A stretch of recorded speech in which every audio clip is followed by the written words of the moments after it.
What's going on, everybody? Welcome back to another. I just hit my elbow on the wall when I was doing my intro. I'm Italian. I talk with my hands. I think most people talk with their hands, but I was emphasizing, "Welcome back, everybody," and my elbow just like winged out and hit the wall. That was a little thud you guys could hear. Ow, that really hurt.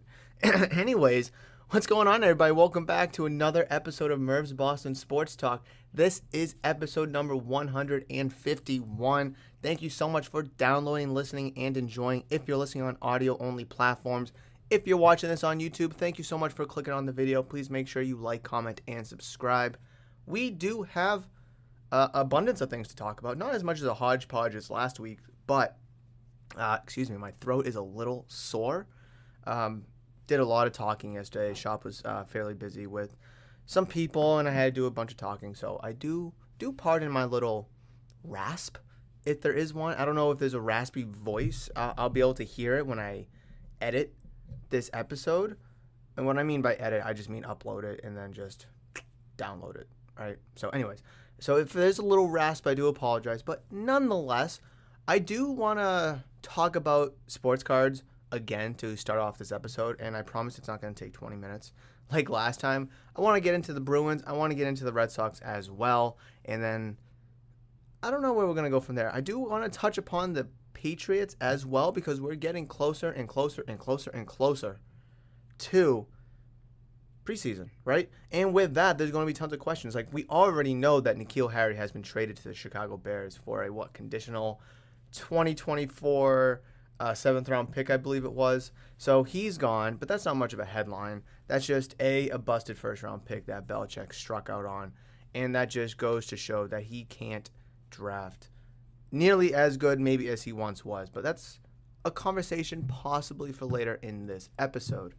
However, sports cards I want to talk about real quick is the fact that I had made there was a guy that came into the shop, and this has no negative connotation behind it. And we were just able to just talk and finally get a couple deals done. We were able to get one deal done, and then we were able to get a second deal done. And being able to execute deals that are suffice or that are pleasant and can show a return on the back end is really reassuring, especially for me owning a card shop, Murph's Card Town Sports Shop, for those who may be living under a rock. Even though the name of the YouTube channel is the same. In the podcast, I've talked about it a gazillion times. But it's just so nice and refreshing to get a deal done, to be able to move some stuff and not sit on it for too long, especially when you just got it. But it is better to move stuff that you have been sitting on, which I was able to do earlier yesterday. But the purpose why I'm bringing this up is because it's so nice to be able to obviously get the cash to, essentially pay for the card. Also get a couple trades back too to kind of make up a little bit of a difference. And then just have, a happy customer, really, because they're able to get what they want. They don't have to spend $500. They can spend a few $100s and make it up with trade or whatever it may be. So it's good to see some, happy customer walk in, make a deal, feel good, and then we're able to sit back down and strike the second deal as well. So we're both able to walk away feeling good with our return values. And that's one of the joys of this hobby, is to really just be able to enjoy the ins and the outs of sports cards. And that's not just buying a card for X and selling it for 20%, right? It's actually enjoying the hobby, buying, selling, and trading with other people. And again, it's a hobby. And I know I've talked about this last week. Sports cards is not a hobby anymore. And that YouTube video will be out tomorrow, actually, on Saturday the 16th. However, as much as I still want to believe that it is a hobby, the business aspect of it has really taken over, as from the article that we discussed and we broke down last week. But from another point of view, it's still a hobby to some people. It's a lot pricier of a hobby for some people than they may remember. I mean, countless times I have people coming in here saying, I remember when packs were 10 cents a pack. I remember when they were 25 cents a pack, $1. It's what from the 80s is still $1? That was $1 back then. Gas, no. Groceries, no. Sports cards, clearly not. It's Costco. Actually, I saw. I don't. It wasn't a meme or anything, but I think it was on Facebook where the owner of Costco uh, swears to keep their hot dogs at $1.50, and that was something they started back in the 80s, 84, 86, something like that. And with inflation changing from then to now, it should be, with the natural increase of inflation, it should be. I'm trying to think. What was it, like $4.30 I think it is, but they're still maintaining at $1. And I don't know if it went into any more saying like, oh, they're losing money, but people love the hot dogs. It gets people in. I don't know the ins and the outs of that. Obviously, $1.50 hot dog is a very much of a steal, and that's probably the only thing I could think of that's still the same price 30-something years ago, over 30 years ago. Because everything else, cars has gone up, gas, like I mentioned, groceries, like I mentioned. What else? Building materials has gone up. The cost of living has gone up. So everything has gone up with natural inflation. And I guess I'm kind of pivoting from what I originally wanted to talk about, is that, a bunch of people come into the shop and, like, obviously, I'm only 25 years old, so I don't really remember what it was like in the 80s because I wasn't damn around. And they're like, oh, man, these dollars. Yeah, but they were everywhere, though. That's why they were so cheap, is because they were everywhere. And, yeah, sports cars are everywhere now today, too. But, again, to a different degree. More people are invested. More people are into the hobby. The hobby has a bigger platform. YouTube, social media, those things didn't exist back then. eBay, even. So, it's like, what from the 80s, even the early 90s, is still whatever price you remember it being, besides Costco hot dogs, right? Besides that. So, it's just like, I'm not saying it's infuriating. No. It's just like, how do I tell this person, like, oh, well, with inflation, price has gone up over 35 years. They kind of accept it, but a lot of people still think it's silly that packs are $160. I'm like, that's just the market. The box itself is like $1,600, $1,700, and it gives people a more affordable access to these bigger boxes that they otherwise can't afford. And some people are able to wrap their head around it. Some people aren't able to. But anyways, let's circle back to what I was originally saying. Is, I guess, most people listening to this podcast, Murph's Boston Sports Talk, are into sports cards in some way, fashion. So the audience overlaps and they coincide with each other. So bringing up that deal that I made yesterday, I'm sure a lot of people can relate to. I try to give people wheels and deals and steals all the damn time at the shop, and I know they're beyond appreciative of that. And I'm only able to give those deals out because I get those deals in return. And you guys know I'm the biggest advocate for a happy and healthy sports card hobby. So if I'm able to get a good deal, I promise you I'm going to give you a good deal in return. So that's one of the perks of buying at a local card shop and supporting a local business, is you can make those connections. So when the next time you come in, I'll remember you. You come in 3, 4, 5 times, I'll remember you even more. I'll get a note. I'll know what you like and what your taste is like. So therefore, when, let's say, a Mac Jones card comes in, I know to either hit you up and be like, hey, this Mac Jones card came in. Any interest, before I put it in the case? And people feel good about that.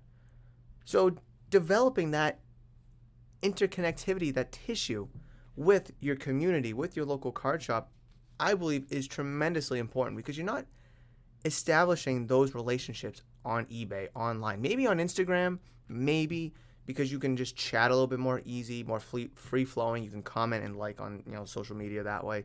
Whereas eBay, you really can't. ComC, you can't. What's the other one? Why can't I think? PWCC, you can't do that. Golden Auctions, you can't do that. So again, people will see a card last sold for $34 on eBay, and I have it stickered for $40, and they'll be like, oh, you take $35 or $30 even. It's like, well, if the card last sold for $34, taxes, whatever that number turns into, and then $5 for shipping. So you're paying more than $34 for the card if you buy it on eBay, if you just buy it here. And you don't have to risk the card in the mail in any way, shape, or form, because once the card gets put in the envelope or the bubble mail or whatever, it's in God's hands. It really is. It's in the post office's hands. And there's nothing you or the seller can do about it. And when you get the card, it could be damaged, it could be scratched. Maybe it's not even what you thought it was because the picture online was a stock photo of 1,000 cards, and they just gave you one. And it just happened to have a busted corner. It was off-centered or whatever. And I try to tell people all the time is you'll get reimbursed if there's any issues. You get a bag of rocks or whatever. But there's so many issues. And it takes so much time. You're not buying something just to get your money back with PayPal or eBay now. You're buying something because you want it. You really want that card. Or those cards, or that box for it even. Whereas, if you buy it here in shop, here in person, you can avoid the shipping. You can avoid additional fees. You can avoid the shipping cost. Taxes are unavoidable, but still. So you're either paying the same or possibly paying less if you support your local card shop and you buy stuff at LCS.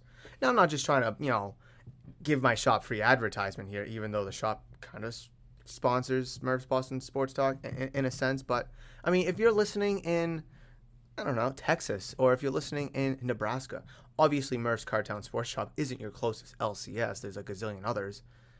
But it still implants the same seed in your mind to have a similar line of thinking that I'm trying to express now. And I think a lot of people kind of get lost in that. They'll see a card last sold for $34 and be like, oh, you're at 40? Like, you're close, but, can you come down a bit? I don't know. It's a conversation I constantly have with people because I'm just trying to, every day, I'm trying to educate people about the sports card hobby because I do believe it's important. I really do. The education is very important because there's tons of locations you can get cards from. Boxes even, wax. Tons. Card shop, card show, Facebook, eBay, Instagram, Twitter even. I mean, there's just so many different, online websites. Direct from Panini or Topps, Upper Deck. Any of these websites you can get them from. And, there's chances that you're taking. Whereas at a card shop, again, you get to see it right here, right now. And you can check the condition. You can check the corners. I can give you some facts about the player, my thoughts about the player. Do I think he's heating up? Do I think it's a good buy now market? Do I think it's a sell now market, or it's a hold? You can read the literature on the box, and I can tell you what to expect inside. 2 autos, 1 auto, 3 hits, no hits, whatever it may be, right? And I can tell you what the chase cards look like if I have any, or I can pull them up for you. It's just these conversations you can't have on eBay. And a lot of people get blinded by that because they'll get a nice little snipe on eBay 1 time, 2 times maybe. And they get married to it. And yes, eBay is way more convenient for people at times. At times it is because a card shop's not open 1 a.m. when you're laying in bed. But eBay is. eBay's well open at 1 a.m. and you're able to find good snipes late at night, or the wee hours in the morning. You're able to find those snipes. Whereas card shops, you're still able to find some snipes from time to time, but again, at least here on Friday, I'm only open 12 to 8. Saturday 10 to 6, Sunday 10 to 4, Monday, Wednesday, Thursday 12 to 8 as well. So you have to come in during business hours. Whereas, again, eBay, there is no business hours. There isn't. And you're able to get those late night snipes. But the snipes that you're able to get at the shop, the deals you're able to get at the shop, I've seen it countless times where I'll have a card sticker, let's say, I'll use a James Wiseman rookie triple patch auto from Absolute Hobby for basketball. I had it for $140. This was before the Warriors won the NBA Finals. A week or 2 goes by, they win the NBA Finals, right? And someone pointed out, oh, don't you think that's a little low? I'm like, that was the last comp, $140. Last time I checked, but let's check it again. Last comp was $210. $210. So the principle of my point here is that person, if they wanted that card for $140, they were able to get it because that was my sticker. I tell people all the time, I'm never going to go above my sticker. Never. I don't care how off I am. If I have a sticker for $140 and the last card sold for $210, you just got yourself a card $70 under comps. But, on the flip side, if you walk out that door, that card's now a $200 card. So if you do want to come back, it's going to be $200. So again, I have to run a business, but I'm true to my word. It's just common professionalism, common sense, mannerisms, it's just respect, things you may find online, but again, you can't build that connective relationship and that knowledge of your consumer online. And I just think the in-person life skills, right, of talking to somebody and negotiating with somebody and dealing with somebody in person, getting to know the person, getting to, like I said, know what they like, what their taste is, and developing relationships and rapport that way is far and by and large better than just eBay. Like, oh, you want that card? Okay, let me put it in a bubble mailer and send it out to you. Please leave me 5 stars. No. Like, I mean, if I deserve, like on Google, if I deserve 5 stars, I want to be given 5 stars because I earned it, because I left a impact on you, a positive, impact when you left the shop, whether you bought something or not, whether we just had a conversation or you bought a ton of stuff, anything in between. I want you to leave my shop feeling good, that you are happy with your purchases, if they apply, and I want you to be able to walk away knowing that you do want to come back here, and that's why I earned 5 stars. Not because I put something in a bubble mailer, I sent it out in a timely fashion, and you got it in 3-4 days. Listen. Online sales is a chunk of the sports card market. Couldn't agree more. And I think it's a great, useful tool for a ton of people to buy, sell, and buy and sell, right? You can't really trade on eBay. But I do not agree, and I don't like the fact that it is going to, or is, overwhelmingly a massive chunk of the market.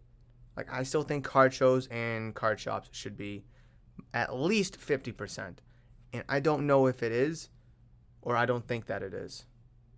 And that's kind of where I draw the line from online stuff. But you guys let me know down in the comments. I know this conversation almost went 20 minutes. I said it wasn't going to. But this is just stuff I'm passionate about, right? I mean, again, Murph's Boston Sports Talk and Murph's Cardtown Sports Shop, supporters of one or the other usually coinciding and correlate with each other. So I don't mind talking about sports cards. I know a lot of people want me to talk more about sports cards here on the podcast, so I'm happy to do so. It's, again, something I'm passionate about, and I guess I was going to talk about this article, and I don't know if we'll have time to do. I'll try to briefly touch upon it when I'm done with this point. Where was my point going? I don't even remember where my point was going. Oh, so passionate about it. Obviously, I own a shop, but I've been in the hobby for at least 20 years, as far as I can remember. So it's just the little nuances that can spurt and spark a conversation, a debate, or even a 20-minute segment to open up Murph's Boston Sports Talk for the second week in a row. But let me know what your guys' thoughts and opinions are about the online aspect of it, the in-person aspect of it. Definitely let me know down in the comments if you're listening to this on YouTube. Please reach out to me via social media at Murph's Cardtown. You can find me on Twitter, Instagram, and, of course, Facebook as well. Let me know what your thoughts are about the in-person aspect and the online aspect of sports cards. Do you like one or the other? Do you support your local card shop? Do you go to local shows, or do you just buy cards on eBay because it is convenient for you at 2 in the morning and you are just hoping for snipes? Let me know. I'm definitely eager to read and reply to everything. Okay, so the article that I originally wanted to talk about and spend a good chunk of time on today is a follow-up, essentially, from sports cards not being a hobby, it's being more of a business. And this article is written by Mike Thomas again. I'm not going to read the whole article. I just want to kind of cover the main points. I made a YouTube video about this article, breaking it all down like I did last week with sports cards not being a hobby. And that YouTube video will come out Wednesday the 20th. So be on the lookout for that if you really want that this topic really broken down and really discussed. So I'm going to give you like the Cliff Notes version of it, the Spark Notes version of it right now. And the article is titled, Sports Card Market Suffers Black Eye After Bizarre Topps Autograph Mishap. So essentially, let's just get straight to the point here. Is there a picture of the card? Do we have a picture of this card? Yes, okay. Apparently, in 2022 Topps Definitive, which correlates to their Flawless, right? That's essentially Topps' Flawless product. It's a $2,000 box. And in the box, there is a out of 35. The tweet says out of 50. Topps says out of 50. But on the card, it says out of 35. So I'm going to go with what the card says. Austin Meadows and Randy Arozarena dual patch, dual auto card. Very nice card. Obviously, Meadows doesn't play with the Rays anymore, but still a very nice card. The Arozarena is a 2-color patch. The Meadows is a 1-color patch, but they're both on-card autos. Now, from a naked eye, you may not think nothing of it, but if you look at the handwriting of both the Meadows and the Arozarena autograph, it's the same. It's the same handwriting. What is it? What is it? It's the same handwriting, right? Is that the word? The same handwriting? I don't know. It's the same, right? It's you can clearly tell it's the same. Which obviously is a red flag right there that it's fake. What is that word that I'm looking for? Same, right? Like obviously everyone's forged forged their parents' signature on like a failed test or whatever. What is it called when you write something, you handwriting, but write it differently? No. Handwrite it, whatever. Anyways, you guys know what I'm trying to say. I'm not gonna ponder over this for a minute. And a guy tweeted at Topps, "You have some explaining to do. These boxes are $2,000, and I'm not expecting forged dual autos. This is clearly the same person. This is neither Meadows or Arozarena. I would like a resolution." So in the video, I go into do some research, and you guys will be able to check it out next week. I do some research.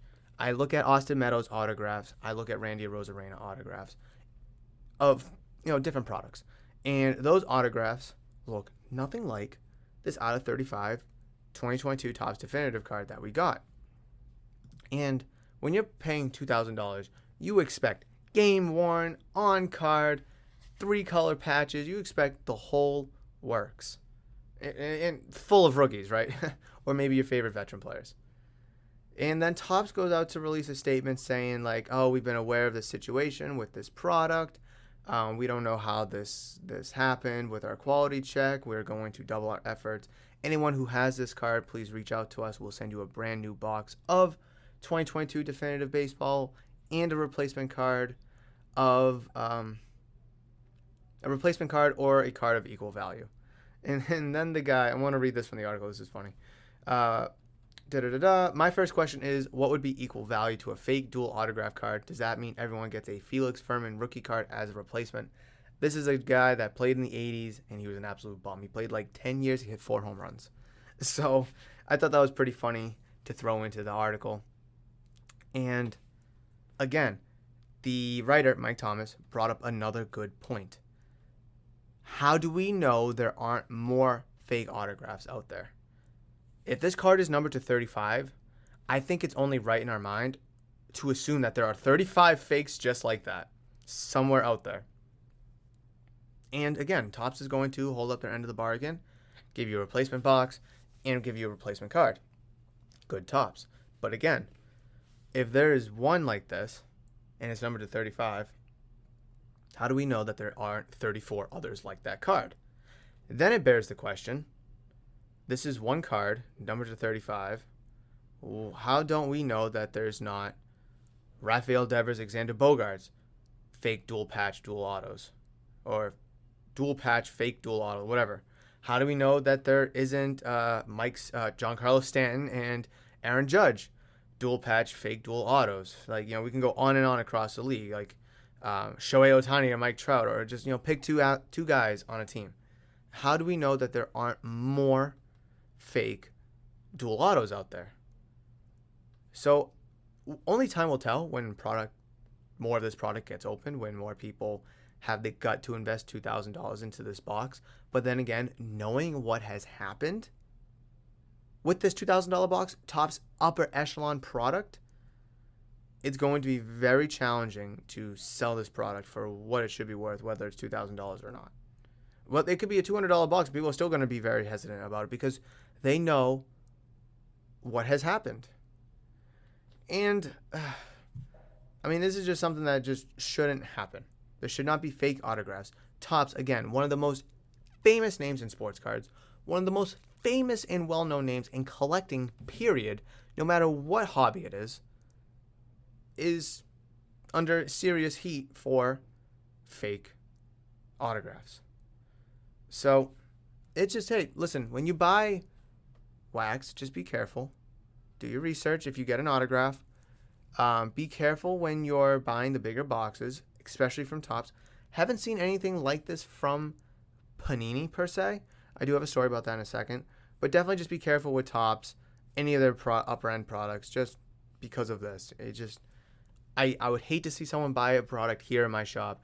They rip it, and it's a fake. I don't know what I would say because it's not my fault. I mean, it came in the original plastic wrapping. Like, that's not my fault, but I'll still feel guilt. And it shouldn't be my fault, and I shouldn't feel guilt, but that's just the kind of person I am. I have empathy for people. So, the quick side story about Panini is, I don't think this is a Panini issue. This is one of the reasons why I don't like HGA, the grading company, is they authenticated a Patrick Mahomes autograph. I don't know, whatever the card grade was, but they authenticated the autograph as well, and the autograph turned out to be fake. Well, how did this slip by HGH? And HGA came out with an announcement. This was like in the fall, I believe, winter maybe. I think it was more in the fall. And they came out with an announcement saying, oh, anyone that has been, has cards graded by us that were authenticated, please feel free to let us know. We'll send you your money back, da-da-da-da. Great, cool. Well, I'm not getting my card submitted by HGA just to get my money back because they authenticated a fake autograph. The fake autograph was on what was it? I think it was a Patrick Mahomes select card, and it was a sticker autograph. Now, whether it's a sticker or not, on the back of the card, it's going to say this autograph is guaranteed by Panini America, right? The back of the card did not say that. So a huge blind eye from HGA right there. And they also authenticated fake Wayne Gretzky autographs as well. And I heard those other players as well, but haven't heard or seen the leaked names of those athletes. Just Patrick Mahomes and Wayne Gretzky are the two big ones that have leaked. And there's pictures to back it up somewhere out there. I just don't have the time to look it up. Nor do I want to keep talking about this because I do want to move on to our other topics here as well. But again, guys, do your research.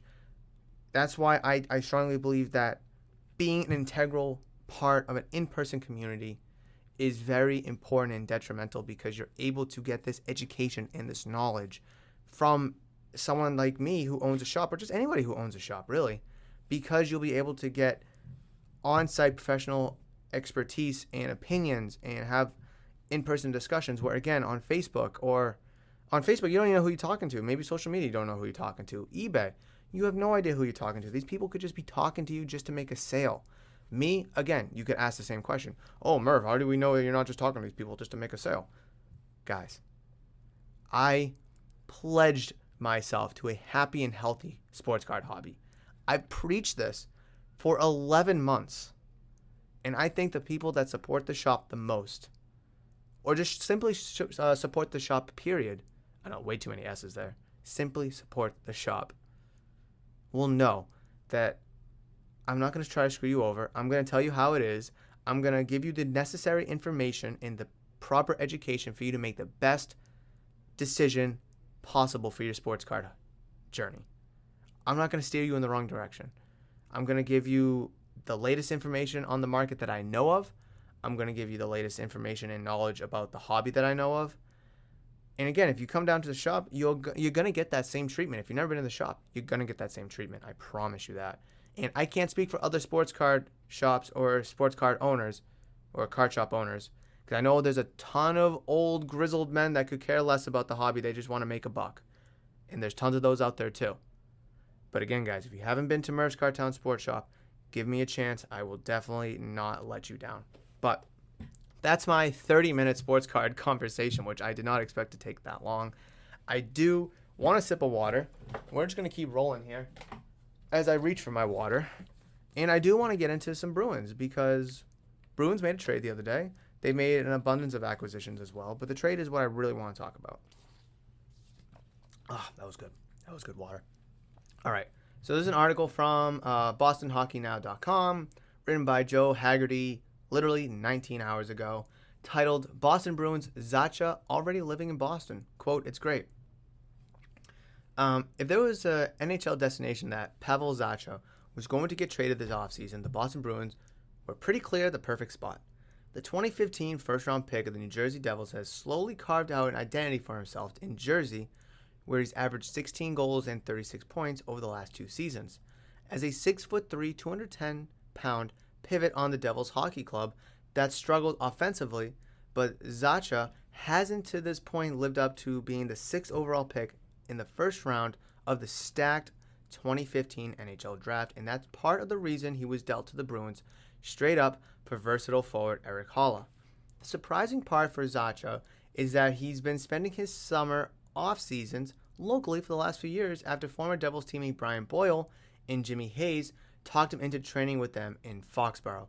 The 25-year-old Zacha even bought his own place in Boston last summer and said he's been best friends with Boston Bruins defenseman Jakub Zboril since the two were 4-year hockey players in the Czech Republic.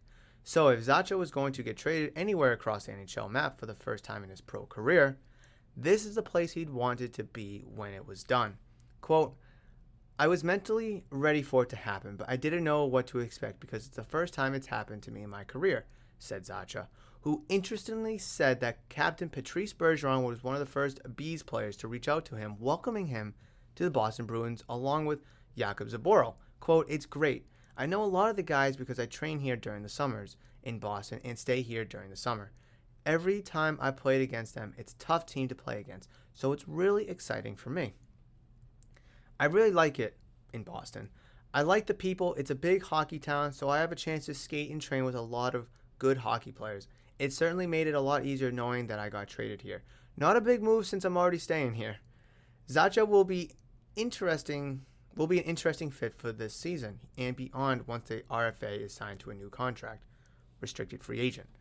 He could play the wing for the upcoming year as Boston is hoping that both Patrice Bergeron and David Krejci return to the black and gold fold. Ooh, bars. And then he'd be the youthful, talented replacement in the top 6 for Boston Bruins team that's organizationally short on those plug-and-play center prospects at the NHL level. He'll have a chance to hopefully play in the top 9 scenario with us, and with Brad Marchand being out a significant opportunity early on with power play and situational play that he can benefit from, said Don Sweeney. Quote, "But we do believe there's more offensive potential there, and that's up to Pavel to take advantage of the opportunities he's presented with. We just feel that Pavel Zacha was the player that we targeted in the middle of the ice and a multi-positional type player. Younger, I feel there's growth and potential there moving forward. We hope to be able to find a deal with him being a part of the organization now and beyond." Just a couple more paragraphs here. Who knows? Perhaps having a couple of sketch countrymen and that he's known a long time in Zacha and Zboril, along with Krejci, obviously will add to David Pastrnak's eagerness to sign a big money long-term deal with the Boston Bruins as well. It remains to be seen how it's all going to work out on the ice, but getting a talented, in his prime center ready to potentially take the handoff from Bergeron and Krejci sooner rather than later was on Boston's offseason checklist. That one has been checked off, even if there's still quite a bit of work to do for Sweeney and company, with so many Boston Bruins loose ends to tie up. Now, there's a lot to unpack here, and I don't know if we'll have time to talk about the Red Sox and the Patriots in today's episode because I want to talk about a bunch of stuff out of here. The Bruins the Bruins drafted a lot of, let me just pull it up. Bruins 2022 draft. I just want to get my information correct. That's all I want to do, is get my information correct. Bruins free agents signings, because I don't want to give you guys the wrong information here, because this is actually fairly vital. Okay, I don't need. Where am I getting this audio from? Is that it? Nope. I'm getting a video being played in my ear, and I don't know where it's coming from. Oh. I found it. No, I didn't find it. Okay, well, where is this audio coming from? All right, after frantically trying to find where this damn video was coming from, let me just officially go over the draft real quick. Where are the...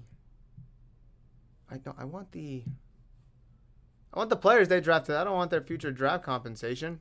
Oh my goodness, it took me a couple minutes to find one damn link that gave me all the Bruins draft picks. Anyways, they took 3 centers in this draft. They took Matt Poitras, they took Cole Spicer, and they took Dan's Lockmelis.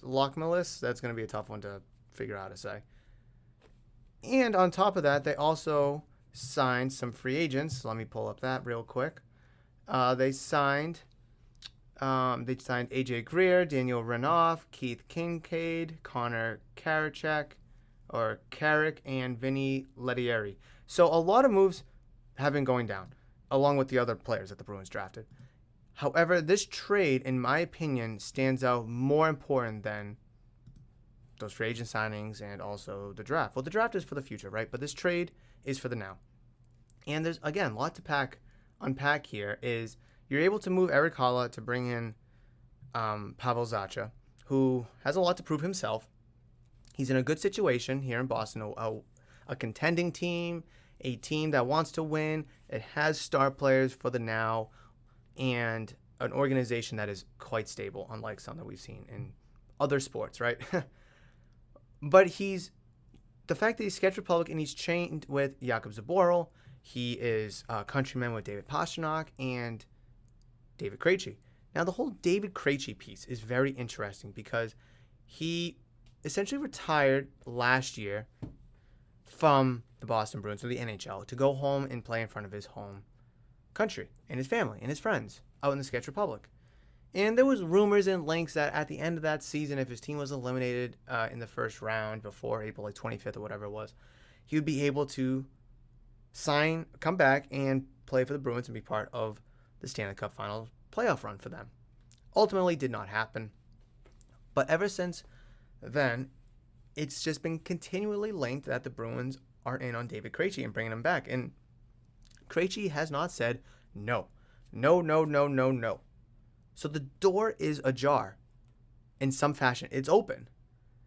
And to have Charlie Coyle on your team, to have now Zacha, Bergeron potential, which I'll get into in a second, possibly David Krejci, plus the guys you drafted, plus the guys you've signed, plus a young Oscar Skeen who showed a lot of potential and promise last year, plus the guys that you still have on your team, like, this is a very good move, in my opinion. You're able to move on from Erik Haula.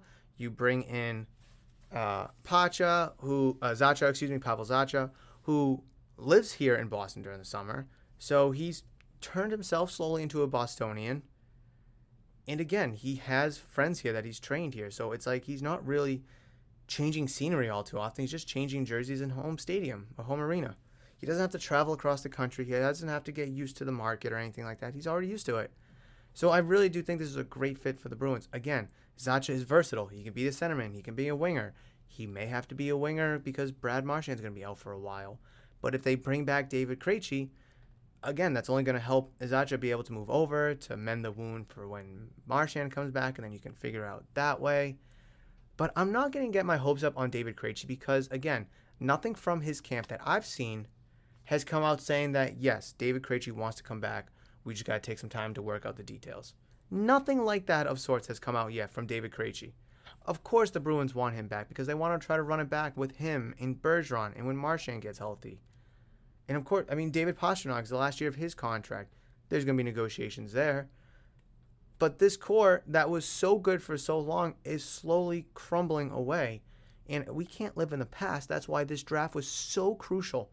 And that's why drafting 3 centers was, I believe, maybe not a necessity, but just about a damn, requirement for this team is to get depth at that position because besides Oscar Skeen, who do you really have coming up in the wings? Yeah, you have Charlie Coyle, but what's his true potential? Bergeron's not going to be here forever. Currently, Krejci's not here. Yeah, you just brought in Zacha, who currently is not here long term, but hopefully a deal can get done where he can be. And that kind of just all circles back to the 2022-23 Boston Bruins and Patrice Bergeron. Because Bergeron is, again, a free agent currently. And he's been in the midst of possibly retiring. He's still mulling over and reflecting and trying to go through that internal process with himself and his family. There's no guarantee. There has been expression that he'd like to come back a couple weeks ago. But since then, we haven't heard anything. And again, the Bruins aren't, they don't have the biggest cap space left. I don't know what this trade does and the free agent signing does for them, but they're up against the cap, so they're going to have to make some maneuvers to figure out how to make the money work. To not only bring Bergeron back if he wants to come back, but to bring back Krejci if they want him back, which I'm sure they do, and if he wants to come back. So there is a lot to be seen from this Zacha trade. But the thing that really, really points at me and really catches my attention, and again, it involves Patrice Bergeron, is that Patrice Bergeron was one of the first Bruins players to reach out to Zacha, welcoming him to the Boston Bruins. Now, I heard this on the radio when I was driving into the shop today, is if Patrice Bergeron wasn't legitimately interested in coming back, I don't think he would have reached out to him. Why? If you're planning on retiring or leaving, or at least leaving, right? Maybe if you're retiring, you want to end on a good note, leave a good impression for the new guy, right? I get that because you're a Bruin forever. But if you planned on leaving and let's say signing elsewhere, I don't think you would say that. I don't think you're going to reach out to arguably your new rival, right, in the Bruins if you go to like Montreal or wherever, or someplace that's trying to win like a Tampa Bay, and say, hey, you're going to love it here. Welcome to Boston. You're going to be a great fit. Fans are going to be excited to have you. You're going to love the fans, all that, nice stuff, right? You're not going to say that if you don't have aspirations of coming back to the Bruins. So from Bergeron reaching out to Zacha shows me that Patrice Bergeron is either going to stay or retire. I feel like there's no in between. He's not going to go to another team and try to win a cup. But again, if he did plan on retiring, I guess he could have some nice words, sending off, hey, you're the next center, enjoy the fans, enjoy the city, have fun, go win a cup. Sure.